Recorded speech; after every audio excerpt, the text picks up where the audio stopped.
ആശമാരുടെ പ്രശ്നങ്ങൾ അറിയിക്കാൻ പോയ കേരളത്തിന്റെ പ്രത്യേക പ്രതിനിധി കെ.വി. തോമസിനെ കണക്ക് ചോദിച്ച് തിരിച്ചയച്ച കേന്ദ്ര ധനമന്ത്രി. കേരളത്തിന്റെ ആവശ്യം സംബന്ധിച്ച് നിർമ്മലാ സീതാരാമൻ കുറിപ്പ് ചോദിച്ചെങ്കിലും കണക്കുകളെ സംബന്ധിച്ച് തനിക്ക് അറിവില്ലെന്നായിരുന്നു കെ.വി. തോമസിന്റെ പ്രതികരണം. തിങ്കളാഴ്ച വിശദമായ കുറിപ്പ് നൽകുമെന്നും കെ.വി. തോമസ് അറിയിച്ചു. ആശമാരെക്കുറിച്ച് ആവർത്തിച്ചുള്ള ചോദ്യങ്ങളിൽ പ്രകോപിതനായി കെ.വി. തോമസ് മറുപടി പൂർത്തിയാക്കാതെ മടങ്ങി.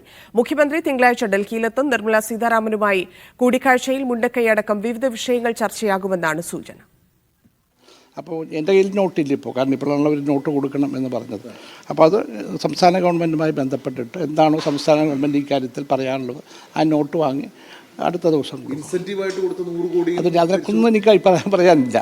കണക്ക് സംബന്ധമായിട്ടൊന്നും ഇവരെ ഇല്ല കാരണം എനിക്ക് ആ കണക്കൊന്നുമില്ല, ഞാനതിൽ ഇൻവോൾവ് അല്ല. ഞാൻ അതിലേക്ക് ഞാൻ പറഞ്ഞ കൂടെ അല്ല, നിങ്ങൾ അതുമേ തന്നെ പിടിച്ചു നിൽക്കുമെന്ന് എനിക്കറിയാം. സോറി, എനിക്ക് അതിനെക്കുറിച്ച് ഒന്നും പറയാനില്ല.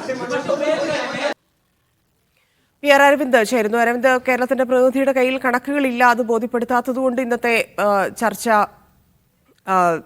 പരാജയം എന്നതാണോ മനസ്സിലാക്കേണ്ടത്? മുഖ്യമന്ത്രി എപ്പോഴാണ് ധനമന്ത്രിയെ കാണുന്നത്? മറ്റു വിവരങ്ങൾ. തന്നെ വിവിധ വിഷയങ്ങൾ ഉയർത്തിയായിരുന്നു കേരളത്തിന്റെ പ്രത്യേക പ്രതിനിധി കെ.വി. തോമസ് ഇന്ന് ധനമന്ത്രി നിർമ്മലാ സീതാരാമനെ കണ്ടത്. അതിൽ വയനാട് സഹായമുണ്ട്, അതുപോലെ തന്നെ കേരളയിലുണ്ട്, അതുപോലെ തന്നെ ആശാ സമരവുമായി ബന്ധപ്പെട്ട ആശങ്കകളും ഇന്ന് കെ.വി. തോമസ് ധനമന്ത്രിയെ അറിയിക്കുകയായിരുന്നു. പക്ഷേ ധനമന്ത്രി കെ.വി. തോമസിനോട് ഇതുമായി ബന്ധപ്പെട്ട വിവരങ്ങൾ തേടുകയായിരുന്നു. ഇതുമായി ബന്ധപ്പെട്ട ഒരു കുറിപ്പ് നൽകാൻ കെ.വി. തോമസിനോട് ആവശ്യപ്പെടുകയായിരുന്നു. പക്ഷേ ഇതുമായി ബന്ധപ്പെട്ട വിവരങ്ങൾ ഇപ്പോൾ തന്റെ കയ്യിൽ ഇല്ല എന്നാണ് കെ.വി. തോമസ് വ്യക്തമാക്കിയത്. സർക്കാരിൽ നിന്ന് കൃത്യമായ ഒരു കണക്കുകൾ ശേഖരിച്ച ശേഷം തിങ്കളാഴ്ച ഒരു കുറിപ്പ് നൽകാമെന്നാണ് ഇപ്പോൾ ധനമന്ത്രിയോട് വ്യക്തമാക്കിയിരിക്കുന്നത്. എന്തായാലും ധനമന്ത്രിക്ക് ഈ കുറിപ്പ് തിങ്കളാഴ്ച നൽകുമെന്ന് നമ്മൾ പ്രതീക്ഷിക്കുന്നുണ്ട്. പക്ഷേ ആശാ വർക്കറുമായി ബന്ധപ്പെട്ട ആവർത്തിച്ചുള്ള ചോദ്യത്തിൽ പ്രകോപിതനായിരുന്നു കെ.വി. തോമസിന്റെ ഒരു പ്രതികരണം ഉണ്ടായത്. നിങ്ങൾക്ക് വേണ്ടത് ആശാ വർക്കറെ കുറിച്ച് മാത്രമാണ്, പക്ഷേ സംസ്ഥാനത്ത് മറ്റ് വിഷയങ്ങൾ ഉണ്ടെന്നായിരുന്നു കെ.വി. തോമസിന്റെ ഒരു പ്രതികരണം ഉണ്ടായിരിക്കുന്നത്.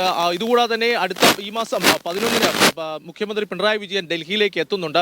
12-നോ അല്ലെങ്കിൽ 11-നോ ധനമന്ത്രിയുമായി കൂടിക്കാഴ്ച നടത്തുമെന്നും കെ.വി. തോമസ് വ്യക്തമാക്കുന്നു. വയനാട്ടിൽ ഇപ്പോൾ കേന്ദ്രം നൽകിയ സഹായത്തിന് കൂടുതൽ സമയം അനുവദിക്കണമെന്നൊരു ആവശ്യം കൂടി ഇന്ന് കെ.വി. തോമസ് ധനമന്ത്രിയെ അറിയിച്ചിട്ടുണ്ട്. കൂടുതൽ ചർച്ചയ്ക്ക് ശേഷം ഈ സമയം അനുവദിക്കാമെന്നാണ് ഇപ്പോൾ ധനമന്ത്രി വ്യക്തമാക്കിയിരിക്കുന്നത്. മുഖ്യമന്ത്രി കൂടി എത്തി ഈ ചർച്ചകൾ നടത്തിയതിൽ കൃത്യമായ ഒരു ഇടപെടൽ ഉണ്ടാകുമെന്ന് തന്നെ പ്രതീക്ഷിക്കുന്നു. പക്ഷേ ആശാ വർക്കറുമായി ബന്ധപ്പെട്ട കാര്യത്തിൽ കൃത്യമായ ഒരു ഇടപെടൽ ഇന്നുണ്ടായില്ല എന്ന് തന്നെ വേണമെങ്കിൽ പറയാം. ഈ ആശങ്കകൾ അറിയിച്ചെങ്കിലും കൃത്യമായ കണക്കുകൾ ഇല്ലാത്തതുകൊണ്ട് ഇന്ന് ഈ കുറിപ്പ് നൽകുവാൻ സാധിച്ചിട്ടില്ല. കുറിപ്പ് തിങ്കളാഴ്ച നൽകുമെന്നാണ് കെ.വി. തോമസ് വ്യക്തമാക്കിയിരിക്കുന്നത്. ധന്യ.